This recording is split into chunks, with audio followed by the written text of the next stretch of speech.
Okay, Jai Hind everyone. This is Naresh Kumar from Ajay Kumar Garg Engineering College, Ghaziabad. Welcome to the class of optical communication. So in this lecture, we will discuss about the optical sources.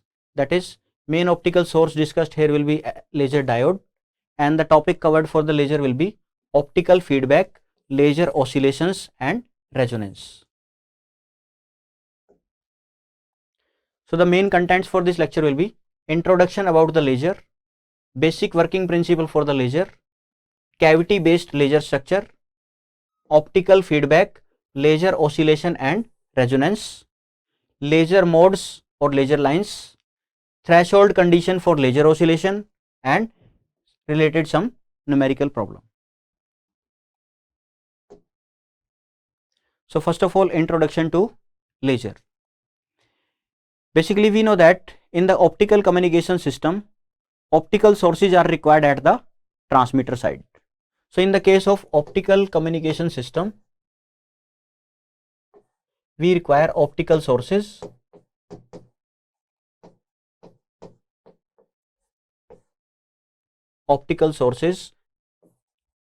in transmitter side. Okay, so in the optical communication system on the transmitter side we use optical sources. The optical sources used are generally LED or laser. LED may be used or laser can be used as an optical source. The main function of or main part of this optical sources used are as it is generally used for electrical to optical conversion, for generating the light as carrier signal,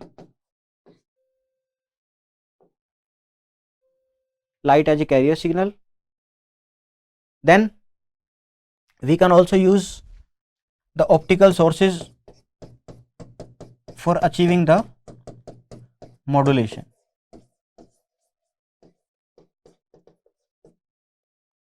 Okay, so in the optical communication, the optical sources are mainly required because of three reasons: for electrical to optical conversion, for using light as a carrier signal for the modulation, and achieving the modulation process. And these optical sources basically work with that the electron and hole pair are recombined together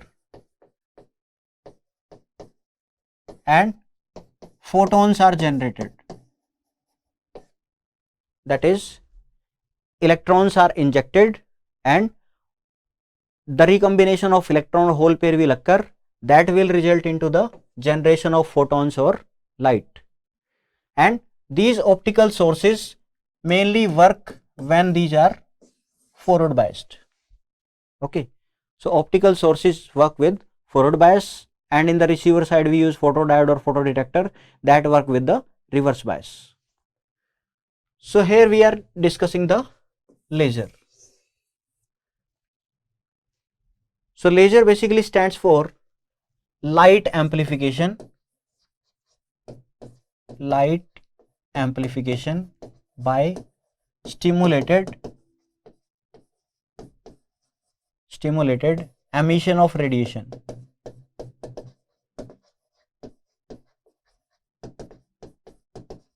Light amplification by stimulated emission of radiation. Okay, so for achieving this light amplification we use an optical cavity. That is, laser has a cavity based structure.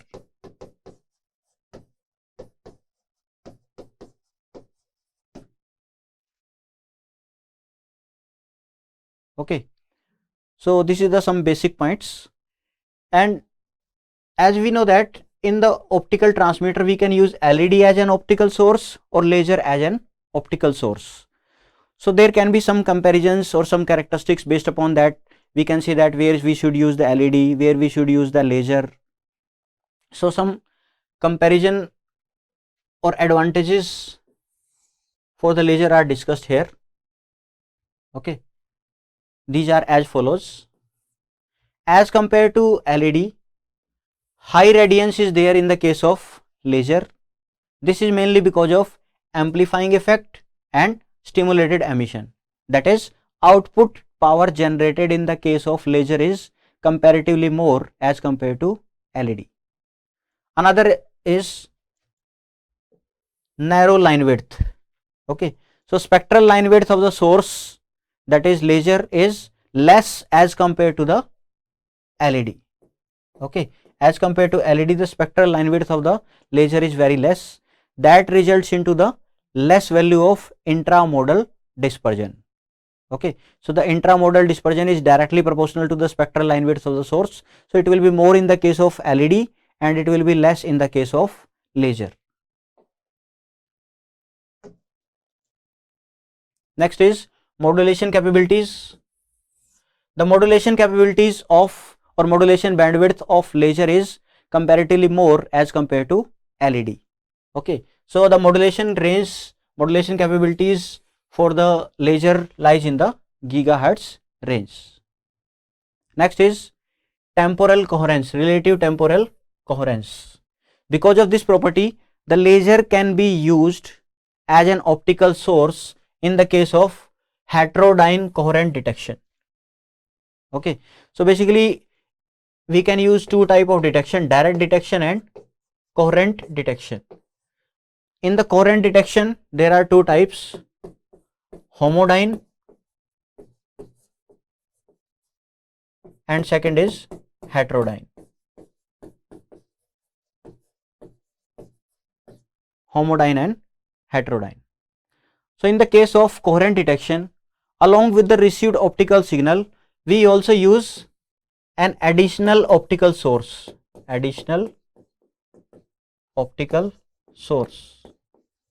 that is preferably laser, to ensure high power or high sensitivity.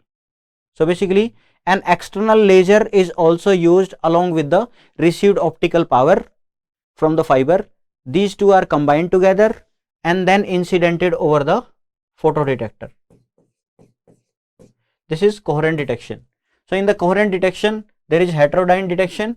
So in the heterodyne detection, whenever we have to use this additional optical source, this additional optical source can be the laser. Next is good spatial coherence. We know that in the case of laser, a coherent beam, coherent monochromatic and a focused beam of light is obtained. So that can be focused by a lens in a particular spot that will have a greater intensity. Okay, and the optical source laser can also be used with fibers with low numerical aperture. That is, basically there are two type of sources, LED and laser. LED, as the light is spreaded, so it is generally preferred for the optical fiber that is has dimensions large or sufficiently large, or we can say that for the multimode fiber. That is, LED is preferred for multimode fiber, whereas the spectral line width of the laser is comparatively less, so it can be used as an optical source with the single mode fiber or where the numerical aperture is less. Okay, so optical source laser can be used with single mode fiber as well as multimode fiber, whereas LED is generally preferred for multimode fiber only. Basic principle. So the main working principle of laser is that this is a device which needs amplification of light. So for the case of laser, working principle we have to achieve is amplification of light. This amplification of light is obtained with the cavity structure.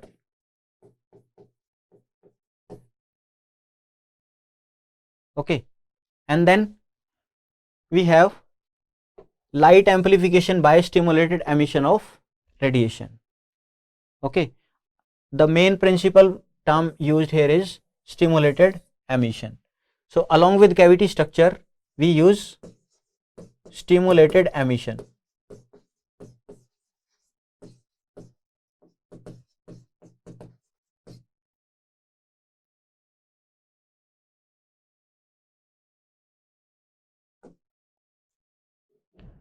This is the brief discussion about the spontaneous emission and stimulated emission. Basically, the spontaneous emission is used in the case of LED, whereas this stimulated emission is used in the case of laser. Okay, basically this spontaneous emission is a random process in which the electron jump from the higher energy state to lower energy state in a random manner, whereas in the case of stimulated emission we use some external photon. We use an external photon having same energy equal to the energy released by the difference of the two states, that is between the two states there will be energy gap, band gap Eg, and if we have a external photon having energy equal to this band gap, is interacts with the atom in the upper energy state, causing it coming down to the lower energy state and creation of second photon. Okay, and these two photons can further be used for increasing the more and more number of photons. Basically what happens, that we will see in the next diagram. Another term used for working principle is population inversion, and population inversion is achieved with the help of pumping process, that is some external energy source. Okay, so basically working principle of laser can be summarized as, we have to use a cavity structure for amplification, and along with this we have to ensure population inversion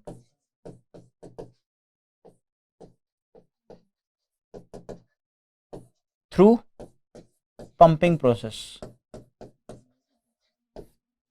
Okay, so basically in the laser what happens, the electron jump from higher energy state to lower energy state and it recombine, and energy equal to the band gap is released in the form of photon or light. So to ensure this we have to maintain a high density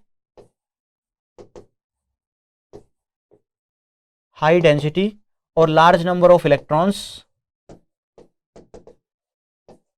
in high state. This can be achieved with the help of this population inversion. So through population inversion we maintain more and more number of particles in the higher energy state, so that by colliding them with the external photon these can be brought back and there can be recombination of electron and hole pair, and this is achieved using the external energy source. That process is known as the pumping. That is, in the case of laser we achieve stimulated emission with population inversion through the pumping process.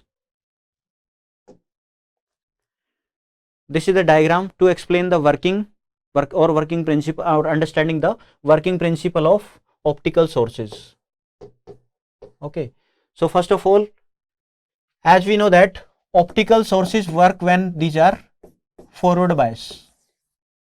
Okay, so whenever there will be forward biasing, the electron or atom will gain energy and it will jump into the higher state.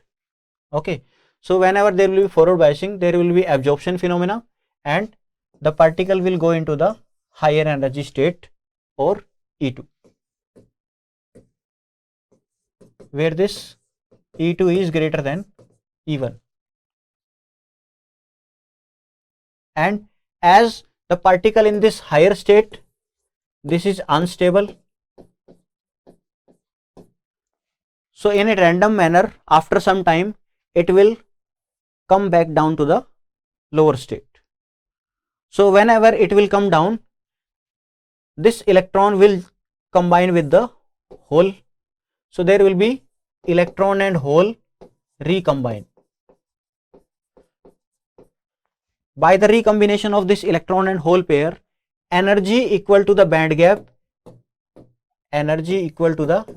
that is is equal to E2 minus E1, is released in the form of light or photon is obtained.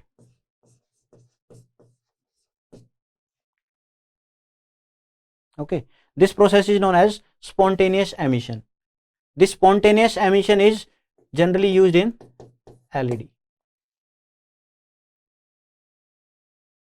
Okay, and this photon will have energy equal to the band gap, that is equal to hf, where h is Planck's constant, f is the frequency of the photon. Now what is the difference between this spontaneous and stimulated? This stimulated is used in the case of laser. What happens? We maintain high density of electrons here in the higher state, then we use external photon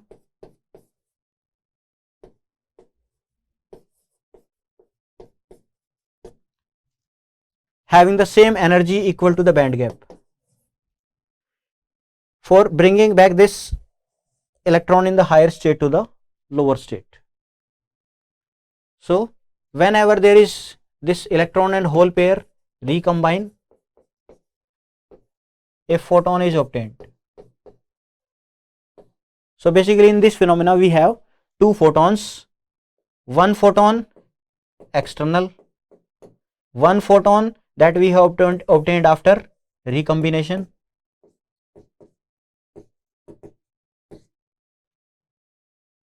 Okay, so there are two photons and these photons have the same characteristics. So if these two photons have the same characteristics, the result obtained light will be a coherent, monochromatic and a focus beam of light.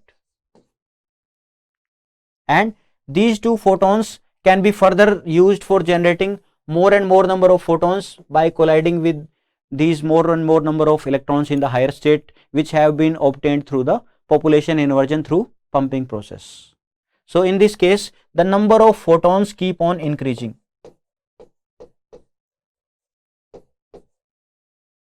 Okay, the number of photons keep on increasing and there will be high intensity of light.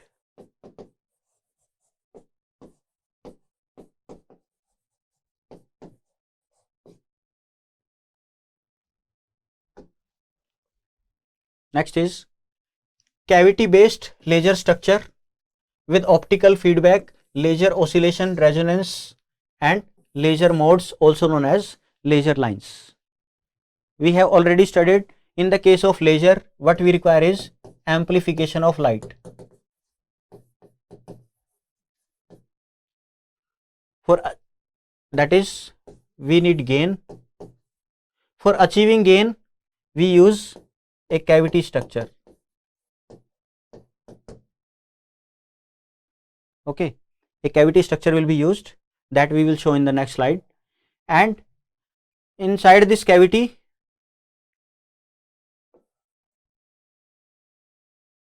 there will be reflection, there will be reflection from the mirrors of the cavity and these reflections will provide the positive feedback. That is, it starts behaving like an oscillator. So cavity based laser structure starts behaving as an oscillator and there will be some resonance condition or coherence condition where the laser modes or laser patterns are formed.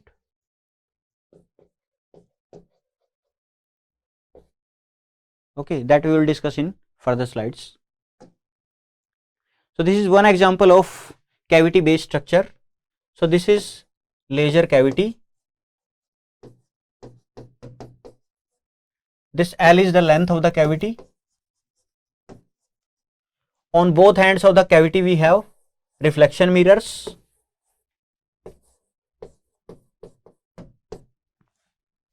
And one of the mirror may be partial transparent.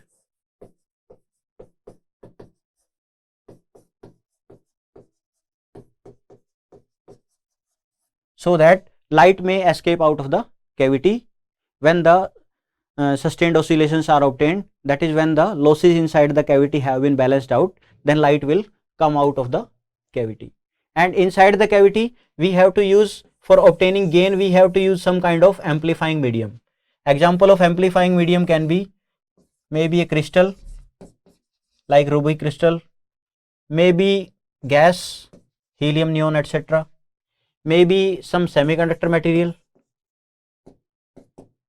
Okay, so inside the cavity we have to use some kind of amplifying medium. So as discussed, the signal from here is reflected back, from the here also it is reflected back, that is optical signal inside the cavity or photons inside the cavity face multiple reflections from the mirror ends of the cavity, and that will provide the positive feedback, or it start behaving like an oscillator.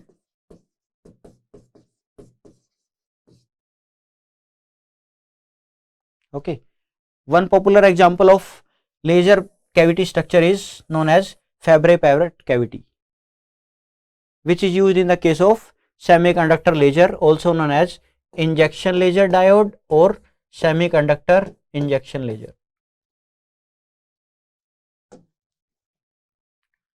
That we have already discussed.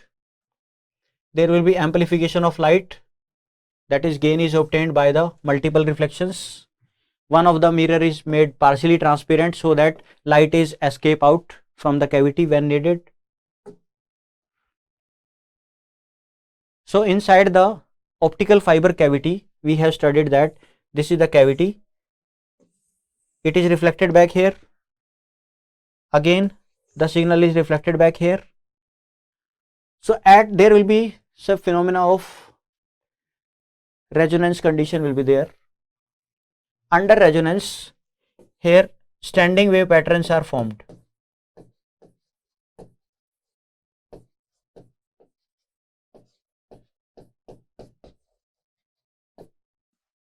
There will be some condition of resonance and coherence, and under resonance condition the standing wave patterns are formed. These are obtained at a gap or multiple of lambda by 2, and these standing wave patterns are nothing but these are known as laser modes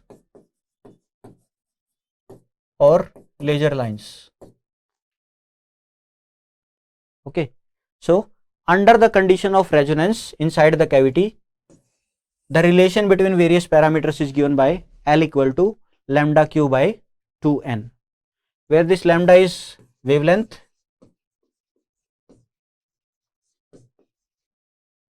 q is number of modes or number of laser lines or standing wave patterns, where this n is refractive index,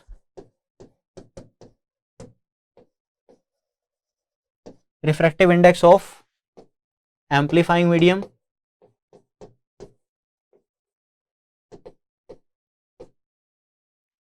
okay, and this entire frequency range for the cavity functioning is QC by 2NL. This entire frequency range will be divided among these laser modes. That is, this is the entire frequency range for Q number of modes.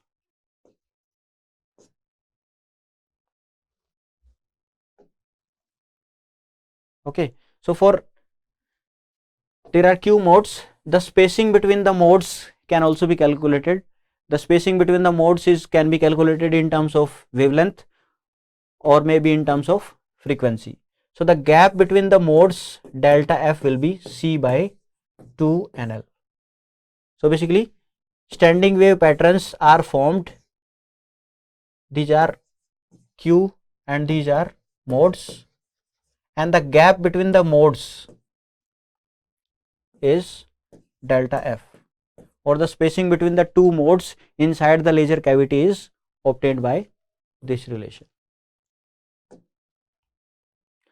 So this is the diagram shown for one type of the laser modes.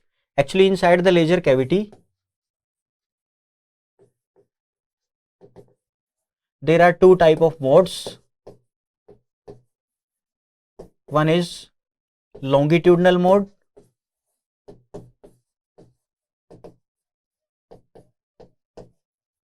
and another is transverse mode.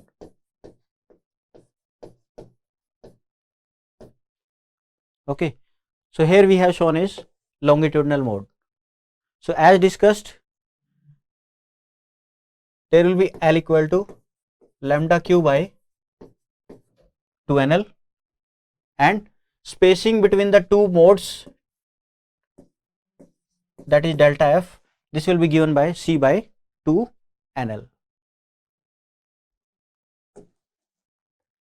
This is another type of laser lines or laser modes that we have already discussed. There are two type of modes, one is longitudinal mode, another is transverse mode. So here this is the transverse mode. So inside the laser cavity, transverse mode can be TEM00, for example. Another example can be TEM10, another can be TEM11. So depending upon these subscript values, there will be distribution pattern change inside the mode.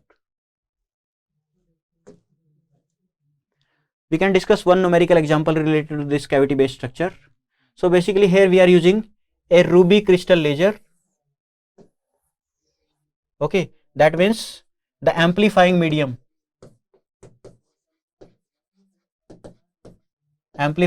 is a crystal. Then we have length of the cavity as 4 centimeter, so L equal to 4 centimeter. Then we have refractive index of the amplifying medium as 1.78, so we have N equal to 1.78.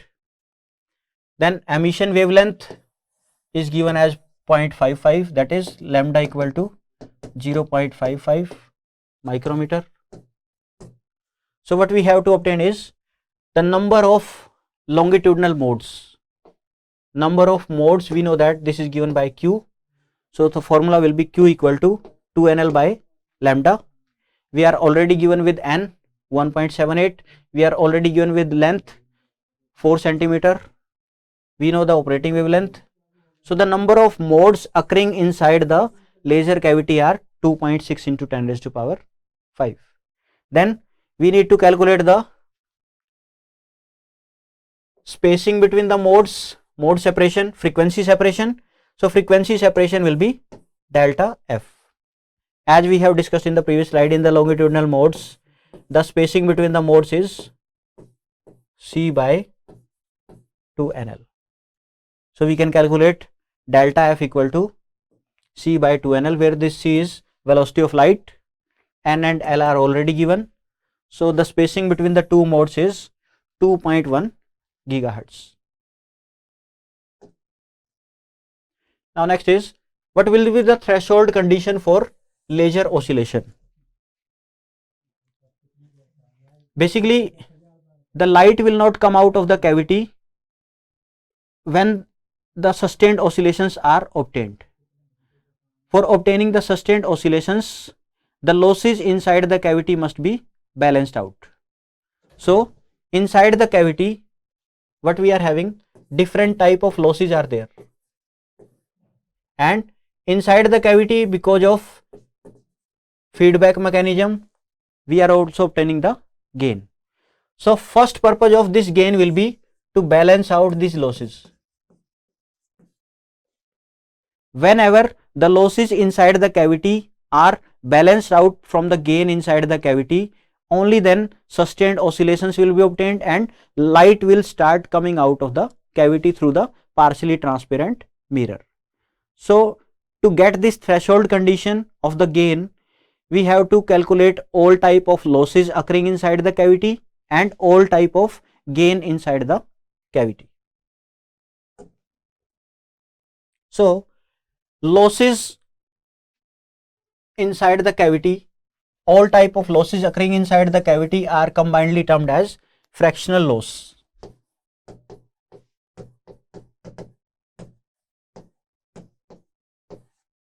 So basically, what type of losses are occurring inside the cavity? One, we have transmission loss because of the length of the cavity, alpha. Then there is reflection from the both the mirrors, so there will be reflection losses. reflection losses due to the reflectivity of the mirror R1 and R2. Then we have scattering and diffraction losses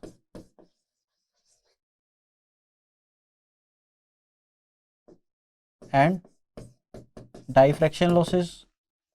This scattering and diffraction losses are generally negligible, so we consider only these two losses, transmission loss and reflection losses.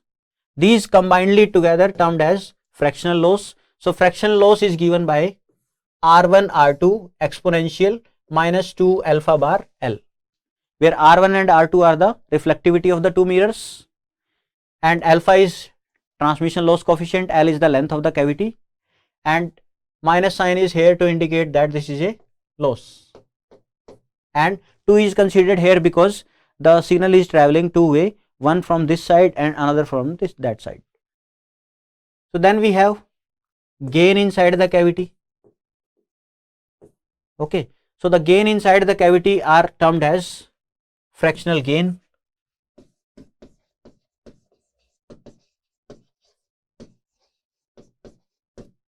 Okay, so the fractional gain is obtained as exponential of 2 G bar L, where this G bar is average gain.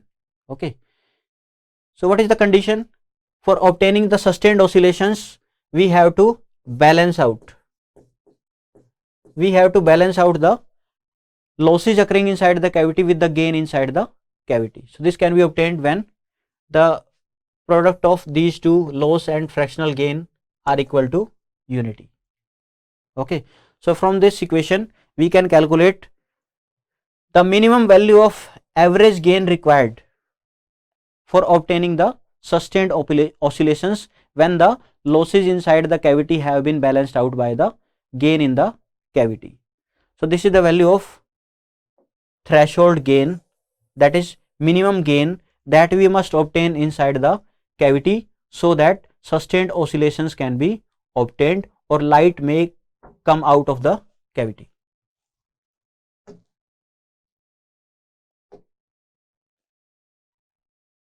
So that's all for this lecture.